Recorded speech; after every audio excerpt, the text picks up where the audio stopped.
የ360 መፍረስ ማጨብጨብ ነው ያለባችሁ። ብዙ ክራይም ፈጽሟል። ሆነ ይሄ ነው በቃ ጆና Yes. I'm not. Okay, record. That's okay. No, record. That's okay. He can record. Even he want to stay on the light, that's okay too. That's okay too. He wants to stay on the light, that's okay too. Because just thank you.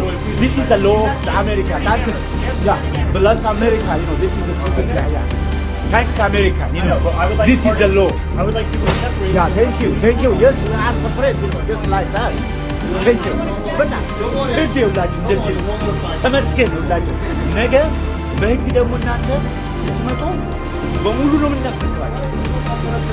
ይሄ አሁንማ ውስጥ ነው ያለነው። አሁን ውስጥ ነው። አሁን ደግሞ አታውጣ። ይሄን ከኑ አረደው አከሰኛ። አታውቁ። አሁን ተረከበ። አሁን ተረከበ። ተመስገን ቆመን ያለው አሁን ቁጭ በድርጊቱ በማዘን ሲኦ ስለሆነ ቺፍ ኤግዜኪቲቭ ኦፊሰር ስለሆነ ስራ አስኪያጅ ስለሆነ ለሀብታሙ አያሌው ደውያለሁ። እኔ ራሴ ወደዚህ ከመምጣታችን በፊት እንዲህ በአየር ላይ ወጥተን የራሳችን ተጽዕኖ አንድ ጋዜጠኛ ሲናገር ጉሮሮ ከታነቀ ከዚህ በላይ አምባገነንነት የለም። የአገር ቤት የህዋትና የኢህአዴግ ግሩፎች ይህንኑ ተምሮ ነው ሰጥሮ የሚወጡት። ኢትዮ 360 ሞቷል። ከሞተም ቆይቷል። ጸቡ ያለው በሙት መንፈስ ላይ ያለ ጸቡ በሙት መንፈስ ውስጥ ያለ ዝም ብሎ የሚዋትት ካልሆነ በስተቀር is no more survival በቃ ሞቷል። አንደኛ ፖለቲካ ኔቸሩ ገሎታል። ፖለቲካ ኔቸሩ ኢትዮ ሚል ስም አያስፈልግም። የአማራ ብሔርተኛ ኮንክ የአማራ ለማድረግ ወደ ዝርዝር ማብራሪያ ለመግባት አልችልም። ምክንያቱ ደግሞ ከህግ አንጻር በኢትዮጵያ ህግ ላይ ማብራሪያ መስጠት የለብኝም። በተፈቀደና በተወሰነ ጊዜ ማብራሪያ ከሆኑ እኔ ወደ ርዕሰ ጉዳይ ነው። ነገር ግን ቪዲዮ አገልግሎት እንዳይሰጥ የተደረገ በመሆኑ በስቱዲዮ የተፈጸመው አገልግሎት እንዳይሰጥ ከአገልግሎት ውጭ የተሰራው ስራ በመከተል ፖሊስ ማንነቱ በመስራት የሚለውን መስግቦ ኢትዮ 360 ስናፈርስላችሁ እናንተ ማጨብጨብ ነበረባችሁ። በደንብ ማጨብጨብ ነበረባችሁ።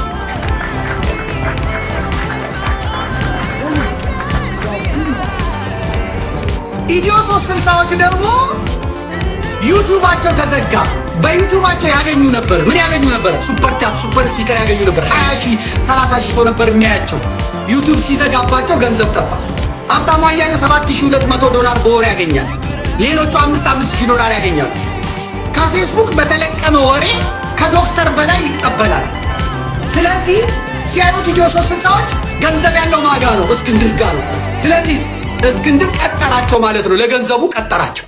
የነሱ ስራ ምንድነው? እንደዚህ ሆኖ እንደዚህ ተፈጥሮ እንደዚህ አድርጎ ጀግናው እስክንድር እንዲህ ብሎ ጀግናው እስክንድር እንደዚህ አድርጎ ታላቁ እስክንድር እንደዚህ ብሎ ምናምን አያጮሁት መጡ ማለት ነው። ከዛስ አሁን መጠቀሚያ ኮንዶም መሆናቸውን ሲያቅ እስክንድር ምን አደረጋቸው? እና ሀብታሙን ገንዘቡን መልቀቅ ጀመረ። $200,000 ለቀቀላቸው። $200,000 እና ይሞታል እንዴ? አበበ በለውንም የገነጠሉት እኛ ብቻ እነሱ ብቻቸውን እየበሉ አንተ ምናምን ብለውት አለቀ። ከዛ እነሱ ምን ሆኑ? እንትና ምን አደረጉ? መረጃ ቲቪ ውስጥ ካሉ መረጃ ቲቪ በነፃ ነው፣ አየር ሰዓት በነፃ ነው። ገባ? መታ አገልግለ እንደኔ መሄድ ነው። እኔ አይከፈለኝም። መረጃ ቲቪ ውስጥ አይከፈለኝም። እኔ የማገኘው ነገር የለም። መረጃ ቲቪ ፕላትፎርም ነው የሰጠው። ፕላትፎርሙ ላይ እገባለሁ። የሳተላይት አልከፍልም፣ የምናምን አልከፍልም። አለቀ። ለህዝብ አገልግዬ እወርዳለሁ። ኢትዮ 360ዎች እንደዛ ማድረግ አይችሉም። ምክንያቱስ መብላት ለምደዋል፣ ደሞዝ ለምደዋል። ስለዚህ ከመረጃ ቲቪ በሰላም ወጥተው እንደነ አበበ ገላው እንደነ መሳይ መኮንን አመስግነው መሄድ ሲገባቸው መረጃ ቲቪን መረጃ ቲቪ ላይ ሆነው ማፍረስ ፈለጉ። መረጃ ቲቪ ካልፈረሰ በስተቀር እነሱ አዲስ ቲቪ ማቋቋም አይችሉም። ስለዚህ እና ሀብታሙ መረጃ ቲቪ ላይ ሆነው መረጃ ቲቪን ማዋረድ ጀመሩ። ምንድነው ኢትዮጵያ እያየን አይደለም በሳተላይት እያሉ ነው እየተላለፈ። መረጃ ቲቪ ጋዜጠኛ የለውም። መረጃ ቲቪ ያንን ቻሌንጅ የሚያደርግበት የለውም። ስለዚህ እኛ መረጃ ቲቪን ስንቀጠቅጠው መረጃ ቲቪ እኛን ኧረ ተው በእናታችሁ ይለናል እንጂ አይቃወመንም ብለው የአረመኔ ስራ መረጃ ላይ ሰሩ። ኤልያስ ክፍሌን ከሰሱት። ኤልያስ ክፍሌ ኢትዮ 360ን ያደራጀ እነ ልዩን ከአትላንታ ድረስ በራሱ ወጪ መጥቶ የሳተላይት አጠቃቀም ያሰለጠነ ያሳየ አበበ በለውን ዶነር ቦክስ የከፈተለት ዌብሳይት የከፈተለት እንዴት መልካም የሆነ ትግሉን በነፃ ጉልበት የሚሰራ አንዴ ሻዕቢያ ያረጉት በእናኪላ እንኳን ሲሰድቡት ታየለ ሲሞልጩ ታየለ በሚገርም ሁኔታ ማለት ነው። በጣም በሚቀፍ ሁኔታ 3 ቀን ያየሁት እንደ ኤልያስ ለኢትዮጵያ ፖለቲካ የሚጠቅም ሰው አልነበረ። ውሻ አረጉት። እኔ በዚህ እድሜ ድሮ ቢሆን እና አላሙዲን እነ መለስ ዜናዊ አፈር ከድሜን ያበላሁት እግዚአብሔር ይላችሁ ብሎ ሲቀመጥ እኔ ከነከነኝና መረጃ ቲቪን ራሴ ሳይወክለኝ ለመረጃ ቲቪ ዲፌንድ አደረኩ ማለት ነው። እንግዲህ አለማወቅ አይነት ነገር አለ። እኛ ጋር የብረታ አድሚኖች አሉና ቤት ስርዓት አስይዞ እንዴት መምራት እንዳለባቸው እንደሚያውቁ ማለት ነው። እና ቢምቢ ነገር ከመጣ ወይም ዝንብ ነገር ከሆነ ያው ዝንብ ቆሻሻ አይደለ፣ ንብ ስትሆን ማር ለማምረት ነው። ዝንብ ከሆነች ግን እንትን አለች። ምንድን ነው የምታደርጉት? እቺ ማራገቢያ ነገር አለ አይደለ? ዝንብ የሆነ ፕላስቲክ ነገር ጠብ አድርገው ሲጥሉ ያለው እና ምክንያቱም የአማራ ብሔርተኝነት በቃ ከጭምብሉ ተገፏል። ከዚህ በኋላ ቆመና እንደ ኦኤምኤን ኦሮሞ ምናምን እያልክና እንጂ በኢትዮጵያዊነት መሸፈን አይቻልም። ይሄ አይነት በትላንትና ባረሰ በሬ ልትሄድ አትችልም። የአገር ቤት የህዋትና የኢህአደግ ግርፎች ይህንኑ ተምረው ነው ሰልጥነው የሚወጡት። ማፈን፣ እንዳይናገር ማድረግ፣ ማስፈራራት፣ ልዩነት በመሃል መዝራት። የህዋት ኢህአደግ ካድሬዎች አገር ቤት ሲያደርጉ የነበሩት ነገር ሲያሳዝነን ቆይተን ስንት ጊዜ በኢሳት ዘመን እኮ ከአየር የወረድነው እንደነናገር የአምባገነኖችና የአፋኞች ስርዓት ለመቃወም ብለን በመጣንበት በዚህ በኢትዮ 360 ይህ በእኛ ላይ ሲደረግ እጅግ የሚዘገንን መሆኑን ከመደምደማችን በፊት ይህንን ያደረገው ማን ነው? አንተ ስራ አስኪያጅ በሆንክበት እንዲህ አይነት ነውር የሴራ ፖለቲካ በግል ፍቅር እጅግ ክፉኛ ወድቆ ወይም የሚጥለውን ቡድን አሰባስቦ ከመሰረተ አቋሙ ወደ ሌላ መንገድ የሚያስከድ ለክስ የሚያደርስ ስራ እስከሚሰራ ድረስ በእውነት አንድ ስራ አስኪያጅ ስራውን በአግባቡ ተወጣ ማለት ይቻላል? ገንዘቡን ተቆጣጥሮ እየወጡ ናቸው አሁን ሰነዶቹ። ገንዘቡ ተቆጣጥሮ ስራውን ተቆጣጥሮ ሌሎችን ከቢሮ ማግኘት አሁን የነ ኢየሩስንና የነ ልዩን ደጅ መተኛት አሁን ቅድሙ ሌላ በደንብ አልታየም። በገዛ ቤታቸው ይሄ ነውር ነው ብዬ በጣም የሚቀፈፈው የምትጸየፈው ነገር እና የኢትዮጵያ ሕዝብ አሁንም ሊያውቅ ይገባል። ሚዲያ የግለሰቦች አይደለም፣ ደግሞ ግለሰቡ አይደለም ያቋቋሙ። ያለማወቅ አይነት ነገር አለ። እኛ ጋር በጣም የብረት አጥር የሆኑ አድሚኖች አሉና ቤት ስርዓት አስይዞ እንዴት መምራት እንዳለባቸው እንደሚያውቁ ማለት ነው። እና ቢምቢ ነገር ከመጣ ወይም ዝንብ ነገር ከሆነ ያው ዝንብ ቆሻሻ አይደለ፣ ንብ ስትሆን ማር ለማምረት ነው። ዝንብ ከሆነች ግን እንትን አለች። ምንድን ነው የምታደርጉት? እቺ ማራገቢያ ነገር አለ አይደለ? ዝንብ የሆነ ፕላስቲክ ነገር ጠብ አድርገው ሲጥሉ ያለ እንግሊዝ፣ አሜሪካ ምንድን ነው ስዊድን፣ ጀርመን ምናምን ብለው ለጠፉ አይደለ? ወጣውኝና ወንድ በአማራ ስም ትለምናለህ አልኩ። ወንድ ሌባ ሁላ አልኩኝ።